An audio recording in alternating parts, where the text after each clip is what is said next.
جس طرح درخت کے پتے جھڑتے ہیں۔ اللہ اکبر، دیکھ لیجئے فضیلت۔ اور ابو ہریرہ رضی اللہ تعالیٰ عنہ سے روایت ہے، آقا کریم صلی اللہ علیہ وسلم نے فرمایا، جو شخص اس لیے حلال کمائی کرتا ہے کہ سوال کرنے سے بچے، اہل و عیال کے لیے کچھ حاصل کرے اور پڑوسی کے ساتھ حسن سلوک کرے، وہ قیامت میں یوں اٹھے گا کہ اس کا چہرہ 14ویں کے چاند کی طرح چمکتا ہوا ہوگا۔ سبحان اللہ۔ اور جو شخص حلال کمائی بکثرت مال جمع کرنے کے لیے، دوسروں پر فخر اور بڑائی کے لیے کرتا ہے، وہ قیامت کے دن اللہ عز و جل سے اس حال میں ملے گا کہ وہ اس پر ناراض ہوگا۔ اب یہ خود اندازہ کر لیں کہ ہم نے کسی پر بڑائی مارنے کے لیے پیسہ جمع نہیں کرنا، بلکہ ہم نے اپنا اچھے انداز سے گزر بسر کرنے کے لیے مال کو کمانا اور خرچ کرنا ہے، نہ کہ جوڑ جوڑ کر گن گن کر رکھنا۔ یہ مناسب نہیں ہے۔ آقا کریم صلی اللہ علیہ وآلہ وسلم نے ارشاد فرمایا، تجارت کرو کیونکہ روزی کے 10 حصے ہیں، 9 حصے فقط تجارت میں ہیں۔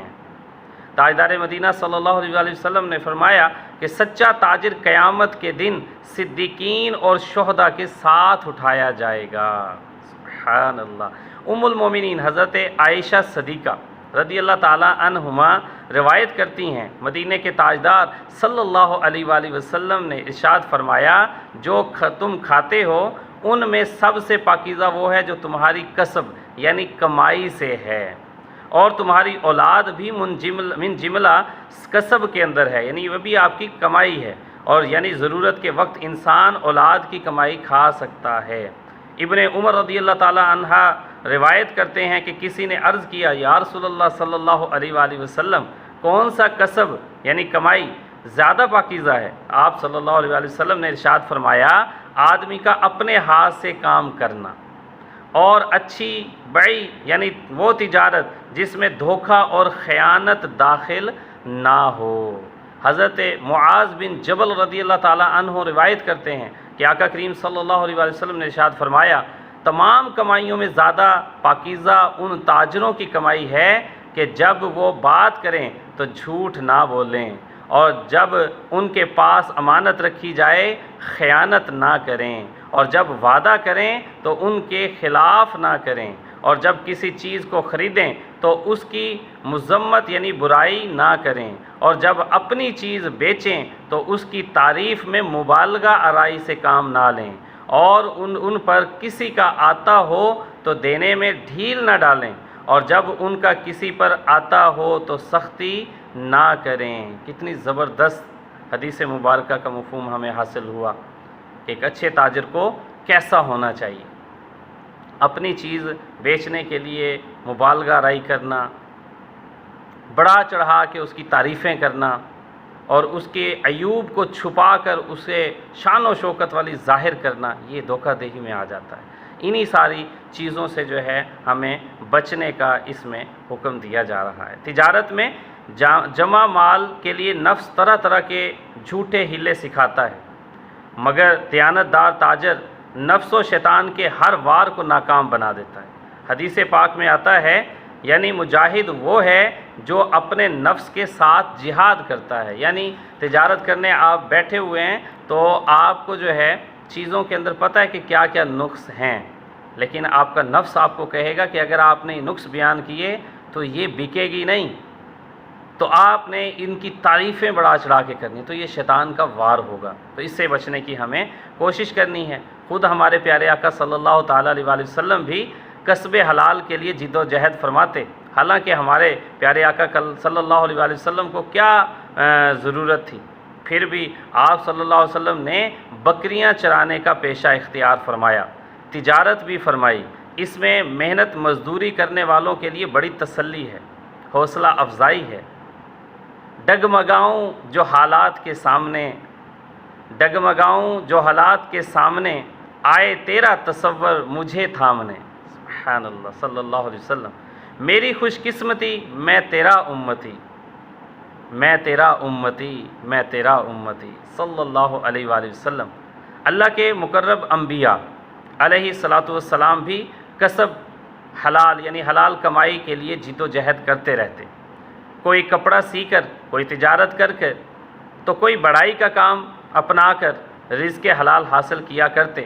چنانچہ منقول ہے حضرت سیدنا آدم علیہ السلام کھیتی باڑی کیا کرتے تھے، حضرت سیدنا نوح علیہ السلام بڑھائی کا کام کرتے، حضرت سیدنا ادریس علیہ السلام کپڑے سی کر گزارا کرتے، حضرت سیدنا ہود علیہ السلام اور حضرت سیدنا صالح علیہ السلام تجارت کیا کرتے، حضرت سیدنا ابراہیم علیہ السلام بھی کھیتی باڑی کرتے، حضرت سیدنا شعیب علیہ السلام جانوروں کے بالوں اور اون وغیرہ سے اپنی روزی حاصل کرتے، حضرت سیدنا موسیٰ علیہ السلام بھیڑ بکریاں چراتے رہے، حضرت سیدنا داؤد علیہ السلام زرہ بنا کر گزر اوقات کرتے تھے، حضرت سیدنا سلیمان علیہ السلام جو روئے زمین کے بادشاہ تھے درختوں کے پتوں اور چھال سے پنکھے، بوریاں اور زنبیل یعنی ٹوکریاں تیار کر کے گزارا کیا کرتے تھے۔ خلفائے ثلاثہ یعنی حضرت سیدنا ابو بکر صدیق، حضرت سیدنا عمر فاروق، حضرت سیدنا عثمان غنی رضی اللہ تعالیٰ عنہ تجارت کیا کرتے، اور حضرت مولا علی کرم اللہ وجہ الکریم از خرنامی خود و رو گھاس جنگل سے کاٹ کر مدینہ منورہ میں آ کر بیچتے، مزدوری بھی کرتے، نیز فتح خیبر کے بعد کھیتی باڑی بھی کرتے رہے۔ سیدنا حاتب بن بلتع مدینہ منورہ میں نان بائی کا کام کیا کرتے تھے۔ اب یہ نان بائیوں کے لیے بھی دیکھیں خوشخبری کہ ہمارے اسلاف نے یہ کام کیا، الحمدللہ۔ سیدنا سلیمان فارسی چٹائیاں بن کر بیچتے تھے، اور سیدنا عمر بن عاص اور سیدنا زبیر رضی اللہ تعالیٰ عنہ قصاب تھے، گوشت بیچتے تھے۔ سیدنا خباب رضی اللہ تعالیٰ عنہ لوہار پیشہ تھے، یعنی لوہار کا کام کرتے۔ حضرت سیدنا طلحہ رضی اللہ تعالیٰ عنہ کپڑے کا، اور حضرت عبد الرحمن بن عوف رضی اللہ تعالیٰ عنہ کپڑے کے ساتھ ساتھ دودھ کا بھی کاروبار کیا کرتے۔ سیدنا ابو سفیان بن حرب رضی اللہ تعالیٰ عنہ تیل، اچار اور چٹنی کا کاروبار کرتے تھے۔ حضرت سعد بن ابی وقاص رضی اللہ تعالیٰ عنہ تیر بنا کر بیچتے تھے۔ ماشاءاللہ عشرہ مبشرہ کے بھی صحابہ آ گئے، 4 خلفاء بھی آ گئے، اور انبیاء علیہ السلام کتنی زبردست انفارمیشن آج آپ کو حاصل ہوئی۔ تو یہ ہمارے لیے حوصلہ افزائی ہے، ہم مختلف کام کرتے ہیں، الحمدللہ یہ ہمارے انبیاء علیہ السلام کی بھی سنت ہو جاتی ہے، ہمارے اسلاف کی بھی سنت ہو جاتی ہے، اور آقا کریم صلی اللہ تعالیٰ علیہ وآلہ وسلم اپنے کام خود کیا کرتے اور اس میں سعادت سمجھتے ہمارے لیے، کیونکہ آج ہمیں آر محسوس نہیں ہوتا تو ہمیں پتہ ہے کہ ہمارے نبی صلی اللہ علیہ وسلم دودھ دونے کے لیے بھی آگے بڑھ جاتے، اپنے اگر کپڑوں کو سینا ہوتا تو انہیں بھی سی لیتے، جوتے بھی سی لیتے۔ تو یہ معاملات سارے آقا کریم نے آگے بڑھ کر ہمیں ہمارے لیے کر کر دکھائے کہ کسی کام میں آر نہیں سمجھنا چاہیے۔ ایک بار سرکار عبد قرار صلی اللہ تعالیٰ علیہ وآلہ وسلم کی بارگاہ بے کس پناہ میں کچھ صحابہ کرام حاضر تھے۔ کسی نے عرض کیا، یا رسول اللہ صلی اللہ علیہ وسلم میں کپڑے کی سلائی کا کام کرتا ہوں۔ ارشاد فرمایا، اگر تم نے اس میں راست بازی یعنی دیانت داری سے کام لیا تو حضرت ادریس کے ساتھ جنت میں داخل ہوں گے۔ سبحان اللہ، یعنی جن کے پیشے کو آپ نے دیانت داری سے سر انجام دیا انہی کے ساتھ داخل جنت ہوں گے۔ اللہ اکبر۔ ایک دوسرے شخص نے عرض کیا، آقا کریم صلی اللہ علیہ وسلم میں بیمار ہوں۔ ارشاد فرمایا، اگر تو نے راست بازی سے کام لیا، دیانت داری سے کام کرتے رہے تو حضرت ابراہیم علیہ السلام کے ساتھ جنت میں داخل ہوں گے۔ اللہ اکبر۔ اور ایک تیسرے شخص نے عرض کیا، یا رسول اللہ صلی اللہ علیہ وآلہ وسلم میں تجارت کرتا ہوں۔